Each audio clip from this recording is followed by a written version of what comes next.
Thank you, Mr. Speaker. On Monday, the Prime Minister's safeguarding minister admitted on the floor of the House that there was a cover-up of the child rape gang scandal. Does the Prime Minister should expose this cover-up? Mr. Speaker, this is obviously a serious issue. I oversaw the first grooming gang prosecution, which was in Rochdale more than a decade ago. There is a contrast here because the Leader of the Opposition, when she was Minister for Children, Women and Equalities, never raised this issue in the House in 3 years. Mr. Speaker, the Shadow Home Secretary held 352 external meetings during 20 months. How many were on this issue? Not one. And they failed, of course, to implement a single recommendation for the independent inquiry into child sex abuse. Mr. Speaker, my position is absolutely clear. Where there's evidence, the police should investigate and there should be appropriate prosecutions. That's route number one. Route number two, we should implement existing recommendations, which did expose what went wrong. They weren't, those recommendations were not implemented by the last government. They're being implemented by this government. We are providing for local inquiries. We're investing more on delivering truth and justice for victims than the party opposite did in 14 long years. Mr. Speaker, in the last year of Conservative government, we had a gangs task force that found 500 perpetrators, protecting thousands of victims. We launched that inquiry that he's talking about, but more still needs to be done. It's now 4 months since I asked him for a full national inquiry. Instead, he promised 5 local inquiries. There will be one in Oldham. Will he now name where the other 4 inquiries will be? Prime Minister. Mr. Speaker, we are providing for local inquiries. This is a serious... Well, they've got so much to say now. Why did they not... Mr. Speaker, why did they not implement a single recommendation in the 14 years they had in office? We're taking forward those. There are recommendations already in place about the change that needs to be taken. They sat on a shelf under the last government. We are acting on them. We are providing for local inquiries, and we're investing more in delivering truth than they ever did. He cannot name a single place because nothing is happening. He stood there at the dispatch box, promised 5 local inquiries. Nothing is happening. On the last day of term, he had his minister come out to water down the promise to say they would provide funding. That is not good enough. At least 50 towns are affected by rape gangs. Places like Peterborough, Derby, Birmingham, Nottingham, Leicester, Rotherham, Rochdale and Preston. Is he dragging his heels on this because he doesn't want Labour cover-ups exposed? Mr. Speaker, I spent 5 years prosecuting this case. Mr. Speaker, I was the prosecutor that brought the first case. And when that file was brought to my attention, Mr. Speaker, I noticed that one of the defendants had not been prosecuted previously. Far from covering up, I asked for that file so that I could have a look at it. On the back of that, I then changed the entire approach to prosecutions, which was then lauded by the government. We were doing the right thing and brought those prosecutions. So my record was going after where I thought something had gone wrong and putting it right. She stayed silent throughout their years in government, and so did the entire front bench. Mr. Speaker, people want to know what he is going to do now, not talk about what he did years ago. We are asking for a full national inquiry. Andy Burnham wants a national inquiry. He's not Conservative, he's Labour. Harriet Harman wants one. The member for Rotherham wants one. All of the victims I have met want a full national inquiry.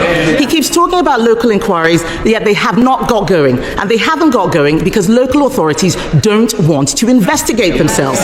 Local inquiries cannot force witnesses to appear. Local inquiries can't force people to give evidence under oath. So why won't he have a national inquiry? Mr. Speaker, we've had a national inquiry. We've had recommendations. There are hundreds hundreds of recommendations that have been made in relation to this issue. It is a serious issue. I strongly believe that we should implement the recommendations that have already been made, and that is what we are doing.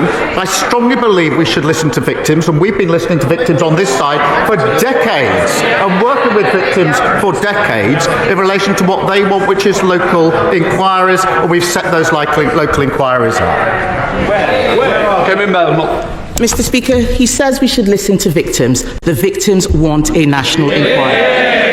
We haven't had a national inquiry. We had the child sex abuse inquiry, which Conservatives launched. There is still more to be done. It didn't cover this scandal in detail. In Manchester, just last year, authorities were still covering up abuse. The local inquiry chair there has quit. Bradford Council, an area of some of the worst abuses, refuses any inquiry, local or national. Whether it's the streets of Birmingham or the town hall of Bradford, it is chaos and cover-ups with Labour councils. When will he show leadership and do the right thing? The right thing is to implement the recommendations that we've got, which is what they've palpably failed to do in government. The right thing to do is to have the national inquiries that we need, which is what the victims want. The right thing to do is to invest in our criminal justice system so we can bring people to justice. They've absolutely collapsed the criminal justice system. Prosecutions for rape under their watch, they go up or down. They went down to record lows. Investment in prosecuting these cases went down. Their record was abysmal. They should hang their heads in shame. Mr. Speaker, this is just distraction tactics. He hasn't read the recommendations, because if he had read the recommendations, he would know none of them would tackle this issue. The fact is, if I was standing where he is, we would have had a national inquiry months ago. This issue is personal for me. I have met many of the victims. This is about the protection of children. Nothing else is more important. In the last few days, Mr. Speaker, I've been to Wiltshire, Lincolnshire, Northumberland, Kent. All of them have outstanding children's social care. Do you know why, Mr. Speaker? Because they're all run by Conservatives. That's the difference that Conservative councillors make. Isn't the choice tomorrow between chaos and cover-ups under Labour councils or better services under the Conservatives? She says they'd have a national inquiry. 14 years. 14 years and they didn't do it. It's so hollow. And yes, tomorrow is the first opportunity the country has to pass their verdict on the Leader of the Opposition and the party opposite after the general. Have they changed? Have they learned? It's passing verdict on the Leader of the Opposition. We'll see you next week. Right. Thank you, Mr. Speaker. Mr. Speaker, I wish that the Leader of the Opposition would stop weaponising victims of child sexual abuse. Multiple points. It's damaging victims, and if she cared about child protection, she wouldn't be doing that. It's a disgrace. You're a disgrace. Mr. Speaker, new data shows that in March last year in Hyson Green and Arboretum ward in my constituency, 64% of children were in poverty, the highest proportion in the whole of the East Midlands, and a damning indictment of the previous Conservative government. One of the proudest achievements of the last Labour government was the action it took on child poverty. Can the Prime Minister confirm that this Labour government will do everything in its power to eliminate child poverty, and that its task force has not ruled out abolishing the 2-child benefit limit, the single most cost-effective way to pull children out of poverty? Minister.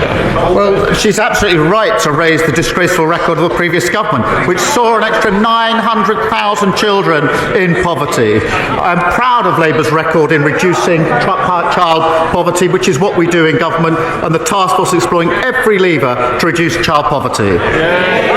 Leader of the Liberal Democrats, Sir Edward Davey.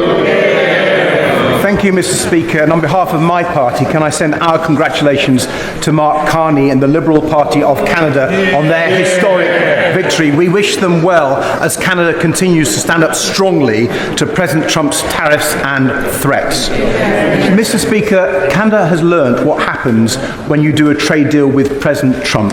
He can't be trusted to stick with it. The Prime Minister didn't answer my question last week, and he didn't answer my honourable friend, the member for Wokingham, just now. So let me ask again. Will the government give members of this House a vote on the floor of this House on any deal he agrees with President Trump? Yes or no? Prime Minister. Mr. Speaker, we are in negotiations with the US in relation to a deal. We will act, obviously, in the national interest to make sure that if there is a deal, it's the right deal for our country. If it is secured, it'll go through the known procedures for this House. Shred David.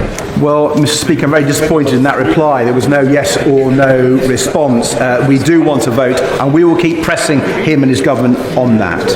But turning to a domestic issue now, Mr. Speaker, my honourable friend, the member for Dorking and Hawley, has taken up the cause of Fiona Lascaris, whose autistic adult son, Christopher, was horrifically exploited and then murdered by a convicted criminal.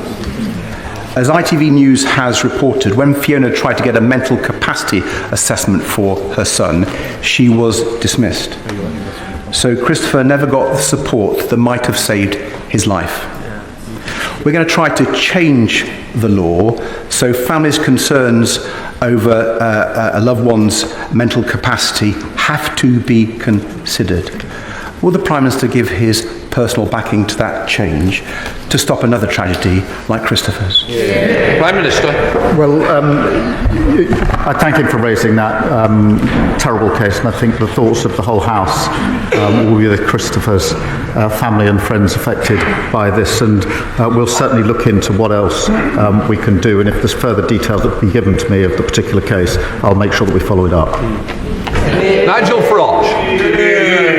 Mr. Speaker, to date so far this year, 10,000 young, undocumented males have illegally crossed the English Channel into our country, a 40% increase on this time last year, many coming from cultures that are somewhat alien to ours. They are being housed at a cost of many billions of pounds a year in hotels and increasingly in private rented homes. The effect on communities is one of a sense of deep unfairness, actually bordering on resentment. In Runcorn alone, there are 750 of these young men. Is it not time to admit that Smash the Gangs was nothing more than an election slogan and not a policy? And isn't it time to declare a national emergency and to act accordingly? Prime Minister.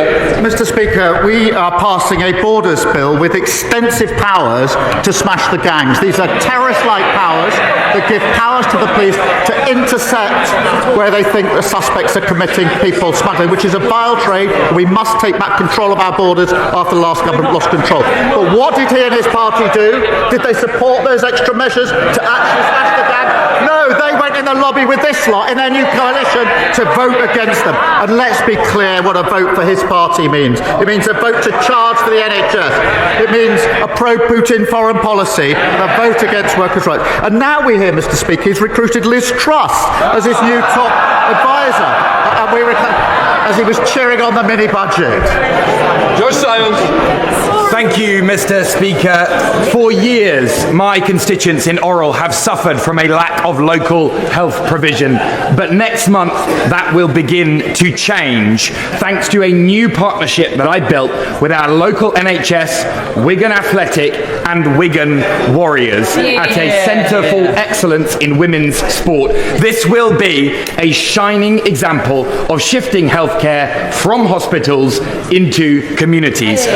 So can I urge the Prime Minister to continue with our plan for change and ignore the member for Clacton who, for decades, has pushed to dismantle our NHS so that my constituents must pay to see their doctor. I see the member for Clacton complaining, but what did he say? So we're going to have to move to an insurance-based system of healthcare. His words. If you can afford it, you pay. Not under our watch, Mr. Speaker. While he's busy taking Liz Truss's advice and fawning over Putin, we're driving down waiting lists, 3 million extra appointments delivered, and waiting lists slashed in the most deprived areas. That's 6 times the waiting list will come down, including during the winter periods. We're rebuilding our NHS, rebuilding our country of future.